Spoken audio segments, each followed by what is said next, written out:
என்னதான் 35 ரன்கள் வித்தியாசத்துல குஜராத் அணி ஜெயிச்சிருந்தாலும் கூட குஜராத்தை கடைசி நேரத்துல மூட்டாளாக்கி தல தோனி மற்றும் சிஎஸ்கே திரும்பவும் அதே பொசிஷன்ல தான் வந்து மெயின்டைன் ஆகிட்டு இருக்காங்க. குஜராத்க்கும் சிஎஸ்கேக்கும் இடையிலான போட்டியில சாய் சுதர்ஷன் மற்றும் சுப்மன் கில் இவங்க 2 பேரும் வந்து மிரட்டி எடுத்துட்டாங்க. அதுலயும் சுதர்ஷன் பத்தி சொல்லியே ஆகணும்.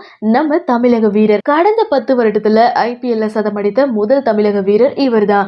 ஓவராலா ஐபிஎல்ல பார்த்தா முரளி விஜய்க்கு பிறகு சதம் அடித்து சாதனை படைத்த 2வது தமிழக வீரர் சாய் சுதர்ஷன். கில் மற்றும் சுதர்ஷன் 2 பேருமே பேக் டு பேக் செஞ்சுரி போட்டிருக்காங்க.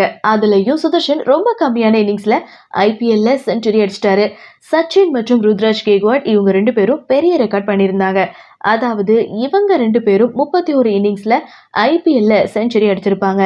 ஆனா சுதர்ஷன் அதெல்லாம் பின்னுக்கு தள்ளி வெறும் 25 இன்னிங்ஸ்லயே 1000 ரன்களை ஐபிஎல்ல அடிச்சிருப்பாரு. சதம் அடிச்ச பிறகும் ரொம்ப அலட்டிக்காம கேஷுவலா தம்ஸ் அப் சிம்பிளோட கடந்து போயிருப்பாரு. 231 அடிச்சிருப்பாங்க குஜராத். அடுத்து ஆடின சிஎஸ்கே கடைசி வரைக்கும் போராடினாங்க. கடைசி நேரத்துல தல தோனி 11 பந்துல 26 ரன்னு, 3 6 1 4ன்னு கடைசியில ஒரு காட்டுனாலுமே கூட ரிசல்ட்ட பாத்தீங்கன்னா சிஎஸ்கேக்கு ஃபேவரா வரல. 196 ரன் மட்டும் தான் சிஎஸ்கே அடிச்சிருப்பாங்க. 35 ரன்கள்ல குஜராத் ஜெயிச்சிருக்காங்க. ஜெயிச்சிருந்தாலுமே கூட குஜராத்க்கு ஒரு நல்ல விஷயம் என்ன அப்படின்னா கொஞ்சம் முன்னாடி வந்திருக்காங்க. 10வது இடத்துல குஜராத் இருந்தாங்க. ஆனா இப்போ 8வது இடத்திற்கு முன்னேறி இருக்காங்க. கடைசி இடத்துக்கு வந்து பஞ்சாப் போயிருக்காங்க. பஞ்சாப் எலிமினேட் ஆகிட்டாங்க.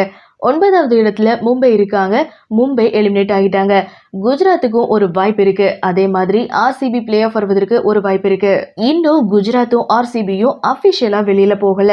இதுல ஆர்சிபிக்கு கூடுதல் அட்வான்டேஜ் என்னன்னா அவங்க +0.2ல வந்திருக்காங்க.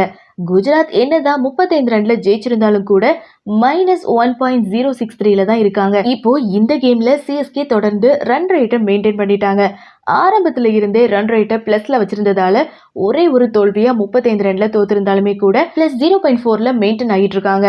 முன்னாடி 0.7ல இருந்தாங்க. இப்போ 0.4ல இருக்காங்க.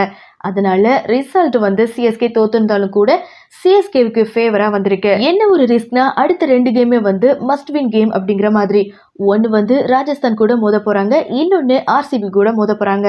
அப்போ அந்த 2 கேம்ல ஜெயிச்சா மட்டும் தான் தொடர்ந்து பிளே ஆஃப் வாய்ப்பை தக்க வச்சுக்க முடியும்.